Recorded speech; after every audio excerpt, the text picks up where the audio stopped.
भगवान श्री कृष्ण जब माता देवकी और पिता वसुदेव को कंस के चंगुल से छुड़ाने गए तब उनकी उम्र 14 वर्ष थी। उनकी माता ने उनसे पूछा कि बेटा तुम तो भगवान हो, तो तुम हमें पहले ही कंस के चंगुल से छुड़ा सकते थे, इतनी देर क्यों कर दी? तो कृष्ण जी ने कहा, माता क्या पिछले जन्म में आपने मुझे 14 वर्ष का वनवास नहीं दिया था? माता हैरान रह गई, बोली ये क्या कह रहे हैं आप? तब कृष्ण जी ने बताया कि पिछले जन्म में मैं राम था और आप थी माता कैकेयी और आप ही ने मुझे 14 वर्ष का वनवास दिया था और कर्म फल से कोई नहीं बच सकता माता, इसलिए आपको 14 साल का ये दुख सहना पड़ा।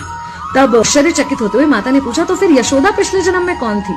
कृष्ण जी ने बताया, वो थी माता कौशल्या, जो 14 साल तक अपने पुत्र से अलग रही थी। उन्होंने उस दुख को सहा था, इसलिए इस जन्म में 14 साल मैं उनके पास रहा और मेरे साथ रहने का माता और पुत्र के प्रेम का सुख उन्हें मिला।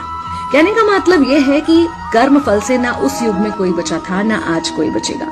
खुद भगवान भी कर्म फल से नहीं बच सकते, इसलिए अपने हर एक कर्म को बहुत सोच समझ कर कीजिए, क्योंकि जिसके भी खिलाफ आप कुछ गलत कर रहे हैं उससे आपकी शत्रुता कुछ समय या शायद एक जन्म की है, लेकिन उसके साथ कुछ गलत करके आप अपने